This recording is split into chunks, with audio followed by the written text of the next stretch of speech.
Selamat pagi semuanya. Kita diberkati oleh Tuhan. Kok nggak ada yang amin ya? Amin ya. Oke, untuk pagi hari ini judul khotbah saya adalah menang atas iri hati. Tapi sebelumnya marilah kita berdoa bersama-sama. Tuhan Yesus, terima kasih Tuhan untuk pagi hari yang begitu baik ini Tuhan. Kami ingin datang padamu, mendengar isi hatimu, mengajarkan kepada kami untuk menuntun kami kepada kehidupan yang berbahagia. Tuhan, terima kasih Tuhan. Sembunyikan anakmu di balik salibmu Tuhan, agar apapun yang keluar dari mulut hambamu ini, isi hatimu, mengajarkan kami, menegur kami, dan juga membuat kami satu komitmen yang baru untuk menjadi orang yang lebih baik lagi. Di dalam nama Tuhan Yesus kami telah berdoa, haleluya, amin. Amin. Saya juga ingin menyapa untuk seluruh Jemaat Global dan juga YouTube subscriber kita dimanapun Anda berada saat ini. Tuhan Yesus memberkati kita semua ya. Saya mulai dengan satu pertanyaan. Siapakah di tempat ini yang belum pernah iri hati sama orang lain? Sama sekali dalam hidupnya. Ada nggak? Saya ngaku, saya pernah saudara. Atau semuanya nggak pernah ya? Pernah pasti ya. Pasti pernah ya. Mungkin cuma sekali ya. Oke. Iri hati ini memang spontan saudara. Sekarang-kadang sulit dikendalikan. Ketika kita melihat orang berhasil, orang lebih beruntung, langsung dalam hati kok ngomongnya gini. Wow, enak banget dia ya. Bisa jalan-jalan terus. Beruntung ya dia. Tapi kalau sekedar hanya sampai di situ dan berhenti, itu nggak apa-apa saudara. Boleh-boleh saja, itu terlintas di pikiran kita. Yang nggak boleh adalah keterusan. Keterusan maksudnya dipikirin terus, besok pikirin lagi, dan pikir lagi. Nah itu dia. Iri hati bisa menyerang siapapun juga, tanpa pandang bulu.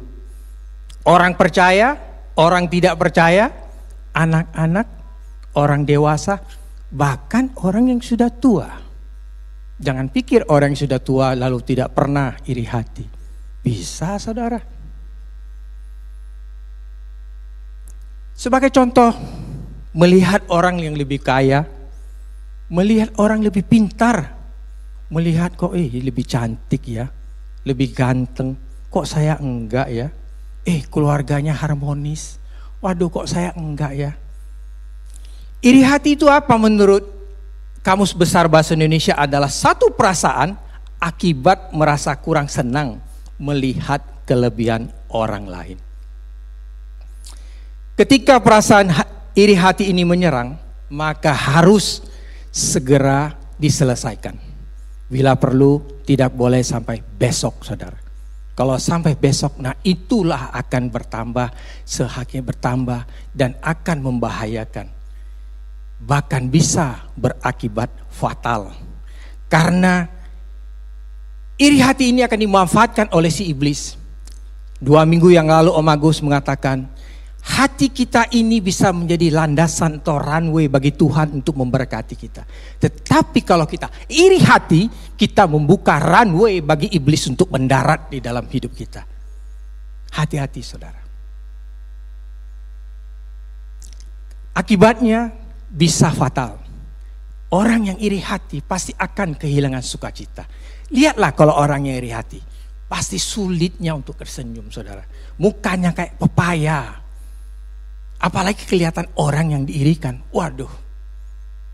Kalau bila perlu jangan lihat dia deh.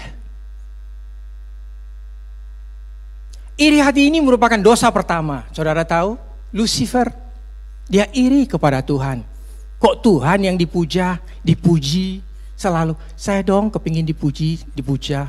Akhirnya jatuh ke dalam dosa. Kain dan Habil. Juga iri Kain dengan Habil. Akibatnya apa? Habil dibunuh saudara. Yusuf. Ingat Yusuf? Yusuf yang culun-culun, yang mimpi, cerita sama brothers-brothersnya. Wah. Dan juga Yakub. Pilih kasih ya. Karena Yusuf anak yang dilahir dari wanita yang dicintainya atau istri yang dicintainya pada masa tuanya akhirnya juga diirikan oleh saudara-saudaranya. Begitu juga dengan Yesus. Pada saat mulai pelayanan Yesus, ahli-ahli Taurat nggak suka, saudara. Karena pamor mereka menurun. Akhirnya apa? Bersiasat untuk membunuh Yesus. Iri hati ini adalah dosa yang tersembunyi. Karena banyak yang tidak tahu. Hanya Tuhan dan orang yang mengiri itu yang tahu. Tetapi kalau iri hati sudah akut, akan kelihatan, saudara, dari wajah dan tindakannya. Maka dari itu, kita sebagai anak-anak Tuhan, bagaimana kita bisa menang terhadap iri hati ini? Nah, memang banyak ya tip-tip di luar sana mengajarkan bagaimana kita untuk bisa menang. Tapi kita mau melihat bagaimana dari firman Tuhan yang mengajarkan kepada kita. Kita baca dari 1 Samuel bab 18 ayat 6 sampai 9, yaitu kejadian tentang Raja Saul dan Daud ya. Ayat 6 dikatakan, tetapi pada waktu mereka pulang, ketika Daud kembali sesudah mengalahkan orang Filistin itu, keluarlah orang-orang perempuan dari segala kota Israel menyongsong Raja Saul sambil menyanyi dan menari-nari dengan memukul rebana, dengan bersukaria dan dengan membunyikan gerincing. Dan perempuan yang menari-nari itu menyanyi berbalas-balasan, katanya, Saul mengalahkan beribu-ribu musuh, tetapi Daud berlaksa-laksa. Lalu bangkitlah amarah Saul dengan sangat, dan perkataan itu menyebalkan hatinya. Sebab pikirnya, kepada Daud diperhitungkan mereka berlaksa-laksa, tetapi kepadaku diperhitungkan beribu-ribu. Akhirnya jabatan raja itu pun jatuh kepadanya. Sejak hari itu maka Saul selalu mendengki Daud. Saudara tahu background dari konteks ayat yang kita baru baca tadi adalah, yaitu Daud berhasil mengalahkan Goliat di bab 17 sebelumnya. Ya. Inilah titik awal dari Saul benci kepada Daud. Karena dirinya diperbandingkan oleh perempuan Israel yang memperhitungkan bahwa Daud berada di atas Saul. Hanya singkat, saudara, mengatakan Saul mengalahkan beribu-ribu musuh, tetapi Daud berlaksa-laksa. Memang dalam bab 17 itu, Daud sungguh berjasa, telah memenangkan perperangan dengan orang Filistin.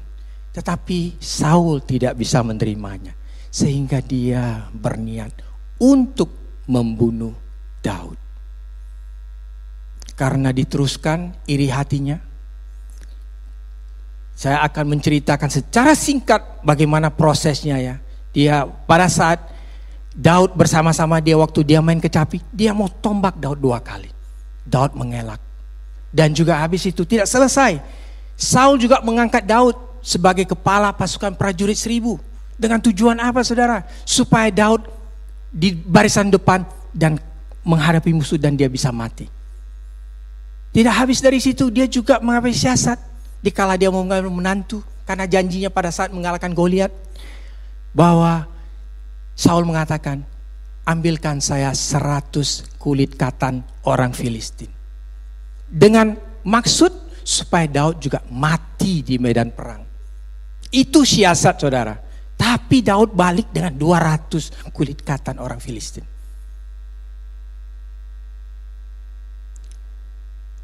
Saul juga terang-terangan mengatakan kepada seluruh pegawainya dan juga termasuk kepada anaknya. Sehingga Daud melarikan diri, menyelamatkan diri. Bahkan dia pernah sampai lari kepada Raja Gad yaitu Akis. Sehingga dia juga berpura-pura seperti orang gila, saudara. Daud pernah menjadi seperti orang gila. Dia lelekan ludahnya. Sehingga Raja Akis mengatakan, kurang orang gilakah saya di sini? Tetapi para pegawainya mengetahui bahwa itu adalah Daud. Dengan nyanyian yang begitu terkenal, Saul mengalah-ngalah beribu-ribu, tetapi Daud mengalahkan berlaksa-laksa. Tidak sampai di situ saudara, akhirnya juga Daud pergi ke daerah Filistin, tinggal di sana selama 1 tahun 4 bulan. Tetapi akhirnya saudara tahu Saul tidak mengejarnya lagi karena memang berada di daerah kekuasaan musuh. Tetapi saudara, pada saat orang Filistin ingin menyerbu Israel, Daud seharusnya mau ikut di dalam peperangan itu. Tetapi saya percaya tangan Tuhan menghindari Daud, sehingga membuat Raja Akis yang lain-lainnya tidak setuju. Mereka takut kalau Daud nanti jadi pengkhianat. Karena juga mereka tahu dan dengar bahwa Saul mengalahkan beribu-ribu, tapi Daud berlaksa-laksa. Jadi mereka mengenali Daud, ini orang Israel, bukan orang Filistin. Meskipun dia sudah bersama-sama dengan Raja Akis selama 1 tahun 4 bulan. Saya percaya Tuhan menghindari semuanya itu terjadi. Kenapa saya menceritakan tentang hal ini kepada saudara? Itulah bahayanya kalau iri hati sudah merasuki hati seseorang. Saul tidak terasa bahwa dia telah dirasuki oleh iblis sehingga dia ingin membunuh Daud bagaimanapun caranya. Saudara tahu dari kitab 1 Samuel hampir setengahnya menceritakan tentang iri hatinya Saul kepada Daud dan proses bagaimana dia ingin membunuhnya.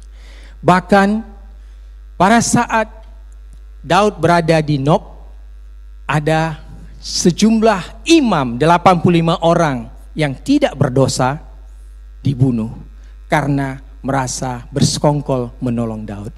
Bahkan anaknya sendiri Jonathan juga mau dibunuh oleh Saul. Saudara, kita bisa melihat bagaimana begitu besarnya pengaruh iri hati. Kalau roh iri hati sudah masuk ke dalam diri seseorang, sungguh berbahaya sekali. Yakobus 3 ayat 16, firman Tuhan mengatakan, sebab di mana ada iri hati dan mementingkan diri sendiri, di situ ada kekacauan dan segala macam perbuatan jahat. Firman ini sebagai bukti dari tindakan Saul yang telah memburu-buru Daud. Bahkan orang-orang di sekitarnya juga dibunuh, bahkan anaknya sendiri juga mau dibunuh. Pelajaran apa yang kita bisa dapat dari kejadian ini, saudara? Saya percaya Alkitab mencatatnya pasti ada maksud tujuannya untuk kepada kita. Yang pertama yang kita bisa pelajari, jangan mau dibandingkan atau membandingkan diri kita dengan orang lain. Tetapi bersyukurlah kepada Tuhan dan menerima keadaan kita.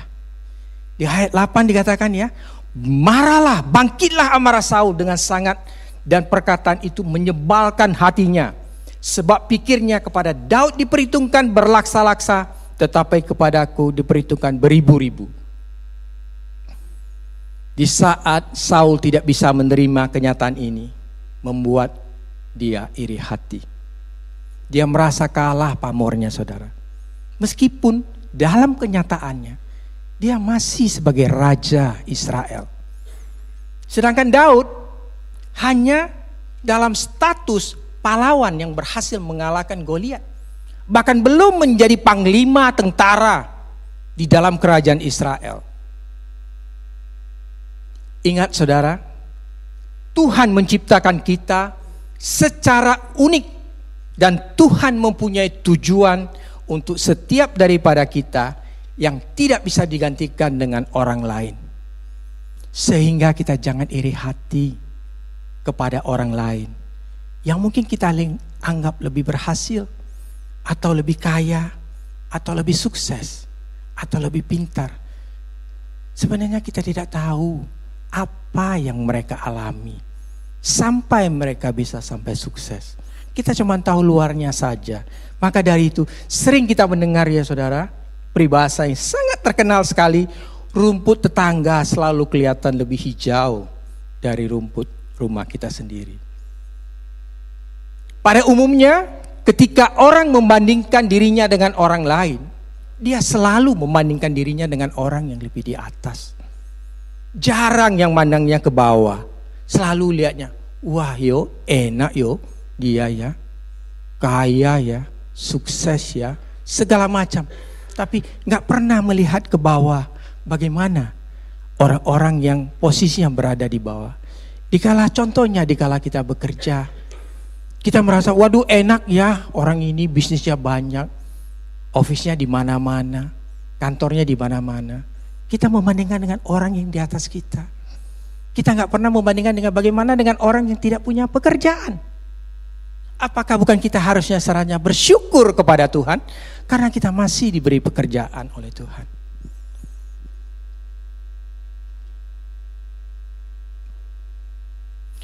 Satu hari saudara, ini kesaksiannya udah lama juga ya, yaitu pada saat Joshua masih kecil. Jadi saudara tahu Joshua biasa yang punya anak lanang tahu ya, anak laki. Karena bisa super aktif saudara. Yang nggak punya anak lanang ya nggak ngerti. Tapi kalau yang udah punya anak lanang itu pasti ngerti. Karena mereka bisa super aktif, lari sana, lari sini, segala macam ya. Kadang-kadang itu, aduh. Tetapi saudara, satu hari saya mengerjakan satu pekerjaan di disability center. Saya melihatlah anak-anak di sana, anak-anak yang cacat, yang disable. Barulah di saat itu saya bilang, wow Tuhan, ampuni saya yang menggerutu, anak saya super aktif, saya udah wow begini begitu. Betapa saya harus bersyukur melihat anak-anak yang cacat begini. Apa saya nggak harus bersyukur kepada Tuhan? Kita suka take it for granted. Banyak juga orang beranggapan kalau orang yang udah hidup kaya raya pasti bahagia. Siapa yang bilang? Ternyata banyak orang-orang yang kaya raya hidupnya tidak bahagia. Memang mereka kaya materi saudara, semuanya ada. Boleh dibilang mobil, rumah, semuanya ada. Tetapi hati-hati, apa yang mereka tidak ada? Yaitu waktu saudara. Karena waktu, maaf saya berbicara secara general speaking ya, tidak menuding sana, menuding sini. Orang yang kaya raya, yang levelnya cebol tahu ya, konglomerat. Yang tidak ada waktu untuk spend waktu dengan anak-anaknya. Bahkan ketemu mungkin sebulan sekali, itu pun kalau bisa ketemu. Tapi semua orang beranggapan, oh kalau sudah kaya pasti dia bahagia. Gak ada yang lain. Emang orang kaya gak punya masalah saudara. Banyak orang kaya yang makan pil tidur untuk hanya sekedar tidur saudara. Dia uangnya banyak, dia punya ranjang mahal, tapi dia tidak bisa beli tidur yang nyenyak.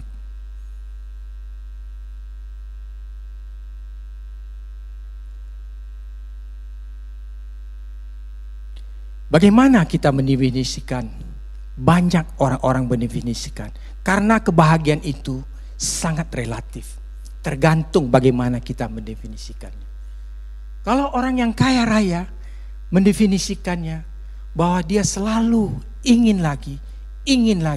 Nggak pernah puas saudara. Sudah punya 10 pabrik, masih kepingin satu lagi. Sudah punya 11, kepingin lagi. Saya percaya hidupnya pasti tidak akan bahagia. Tetapi sebaliknya, bagi orang-orang yang selalu mengucap syukur, merasa cukup untuk apa yang Tuhan telah berikan ke dalam hidupnya, saya percaya orang itulah yang bahagia. Bagi saya pribadi, punya keluarga yang sehat, rukun, damai, ya, anak-anak baik-baik, ya. Punya rumah bisa ditinggalin, bisa mobil bisa dipakai. Kalau mau holiday, ada uang untuk holiday. Dan kalau kadang-kadang satu hari ya makan 3 kali, kadang-kadang bisa 4 kali saudara. Yaitu supper saat iseng-iseng. Apalagi. Dan saat bil datang, ada uang untuk membayarnya. Itu lebih dari cukup bagi saya pribadi. Dan saya merasa sudah bahagia saudara. Suatu hari seorang kaya raya diwawancara oleh reporter, ditanya, mengapa dalam usia yang sudah senja ini Anda kok masih bekerja terus, masih semangat? Dia jawab apa saudara? Saya masih mau lebih sedikit lagi, a bit more. Dia mau tambah sedikit lagi. Artinya gak pernah puas dan serakah dan mau lagi. Maka dari itu saudara-saudara, janganlah membandingkan diri kita dengan orang lain. Dan jangan berusaha untuk menjadi orang lain. Jadilah dirimu sendiri. Karena Tuhan menciptakan kita secara unik yang harus kita menjalani sendiri. Bukan dengan untuk mencoba menjadi orang lain. Saudara tahu bahwa Steven yang ini hanya ada satu-satunya di dunia. Tidak ada yang lain.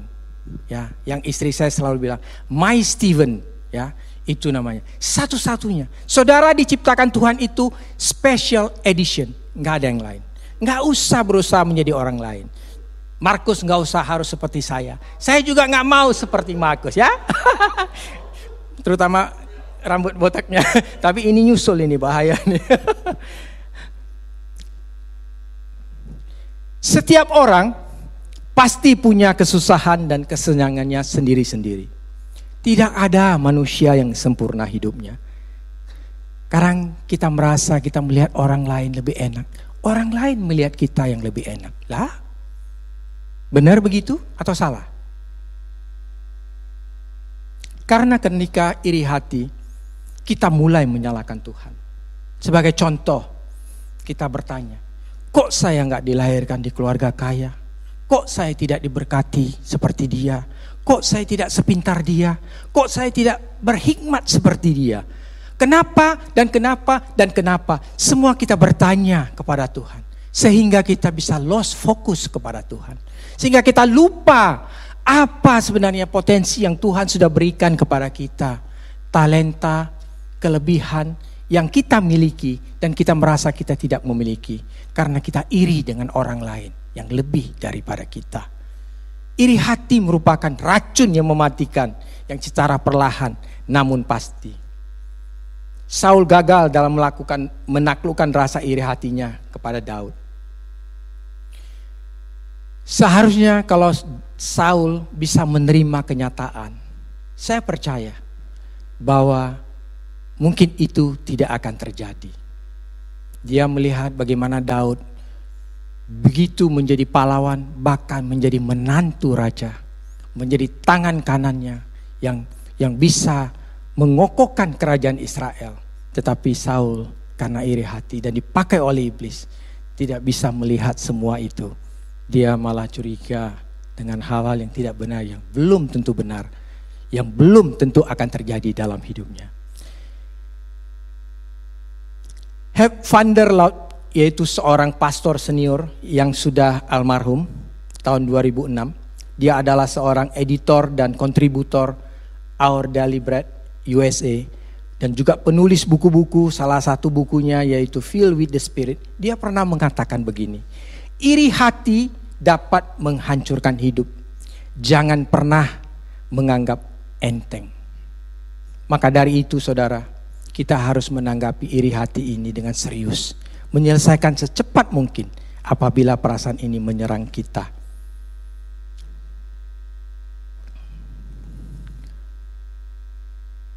Bagaimana dengan kita hari-hari ini? Apakah ada?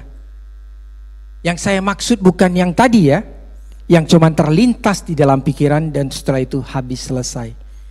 Tetapi yang masih terbawa sampai hari ini dan yang belum kita selesaikan. Kita merasa baik di dalam keluarga, baik di dalam pekerjaan, bahkan di dalam gereja. Ya, kita merasa anak-anak saudara kita, udah lebih berhasil semua. udah mantap-mantap jadi orang, anak kita kok belum ya. Merasa orang lain lebih diberkati, kok saya kurang ya. Merasa ini kok orang ini cantik banget nih, wah saya kok cuma begini ya. Merasa teman seperjuangan udah memiliki ini, memiliki itu, saya belum punya apa-apa. Dan juga merasa bahwa teman di tempat kerja sangat menonjol, loh kok kita begini-begini saja.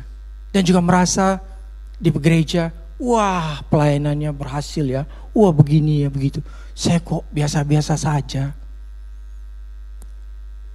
Kalau memang ini pernah yang kita alami dan masih merupakan pergumulan, mari cepat-cepat kita bertobat. Bertobat, berhenti membandingkan diri kita dengan orang lain. Mengucap syukur kepada Tuhan setiap hari untuk Tuhan yang semua yang Tuhan telah berikan kepada kita untuk dinikmati, baik berkat jasmani maupun berkat rohani. Mari kita jalani hidup ini untuk mengikuti pimpinan Tuhan. Jangan terjebak oleh rasa iri hati, tetapi milikilah hati yang bersih. Jangan tercemar oleh racun iri hati ini. Jangan mau ditipu oleh iblis seperti Saul. Firman Tuhan di Amsal mengatakan yang 14:30, hati yang tenang menyegarkan tubuh, tetapi iri hati membusukkan tulang. Saya percaya orang yang hidupnya iri hati setiap hari pasti sengsara, pasti penyiksaan, tidak ada lagi sukacita, apalagi damai sejahtera. Selalu menggerutu, selalu menyalahkan Tuhan, di mana akan merugikan dirinya sendiri maupun orang lain. Satu hari saudara, ada elang yang terbangnya tidak begitu tinggi.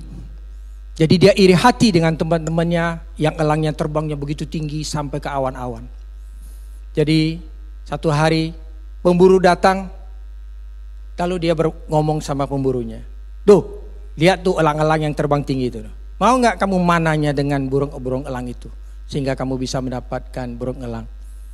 Jadi si pemburunya, "Oh boleh juga ya, tapi satu syarat, kamu harus memberikan bulumu agar saya tancapkan di anak panah ini, sehingga anak panah saya ini bisa melancip dengan cepat dan bisa lebih menjangkau burung elang yang terbang tinggi itu." Akhirnya mereka sepakat. Satu demi satu dicopot, ditaruhkan, dipanahkan.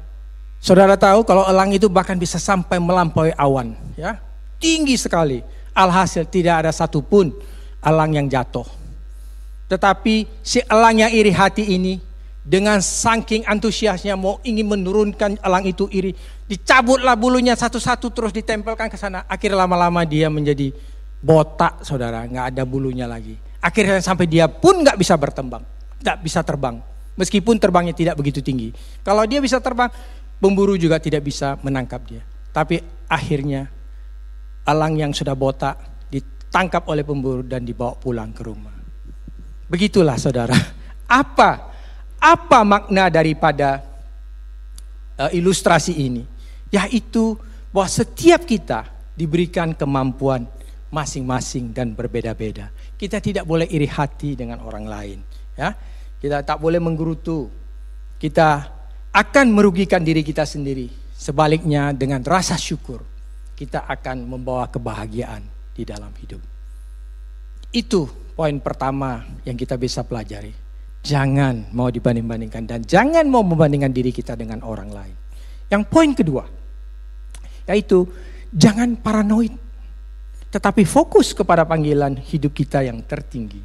Di ayat 8b dikatakan di sini, akhir-akhirnya jabatan raja itu pun jatuh kepadanya. Nah, Saul mulai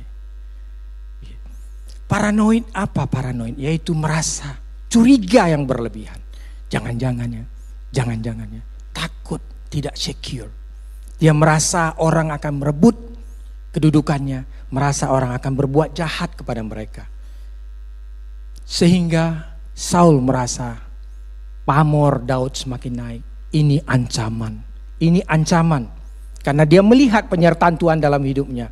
Sehingga dia menjadi takut, jangan-jangan jabatan raja ini akan jatuh kepada Daud. Inilah penyebab kedua Saul mendengki kepada Daud. sampai akhirnya dia mati, kalah dan bunuh diri. Seharusnya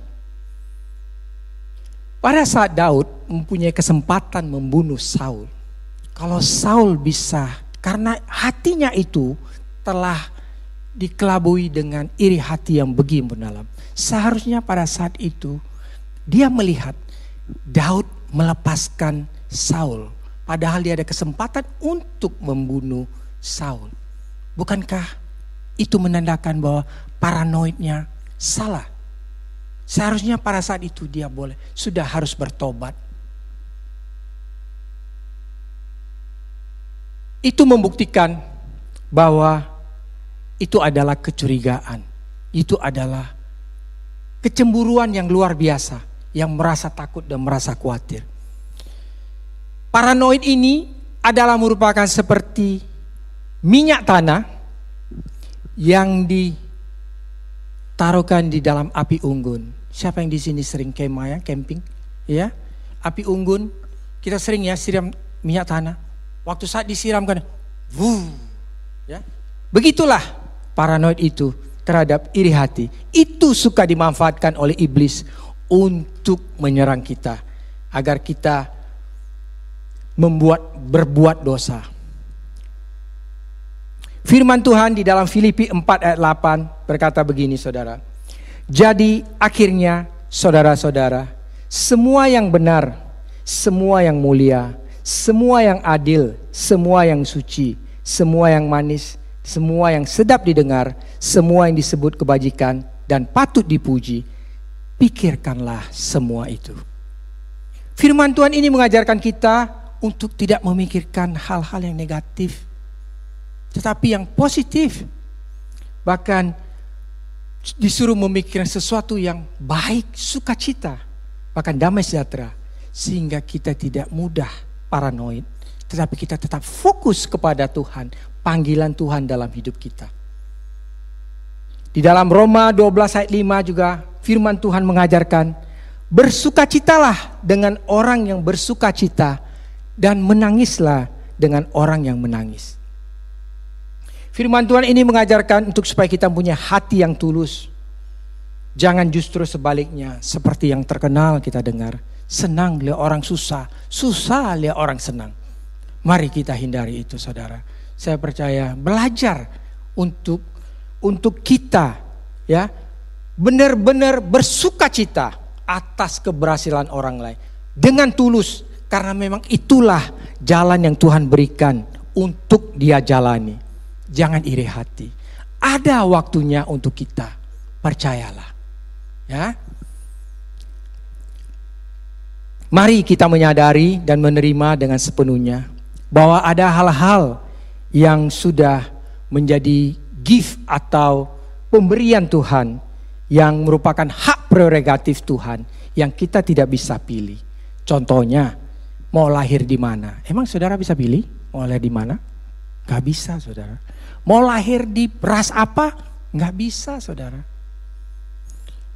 Lalu nanti mau setelah itu dewasa mau cantik dan ganteng? Juga gak bisa, saudara. Tergantung papa mamanya. Kecuali operasi plastik ke Korea Selatan. Itu lain cerita. Ya. Dan juga tentang karunia, talenta yang Tuhan berikan. Ada yang jenius, pinter main musik luar biasa. Ada yang punya suara yang begitu merdu. Janganlah iri hati. Kita punya masing-masing, karena itu tidak bisa kita pilih. Jenius tidak bisa di-earn, gak bisa.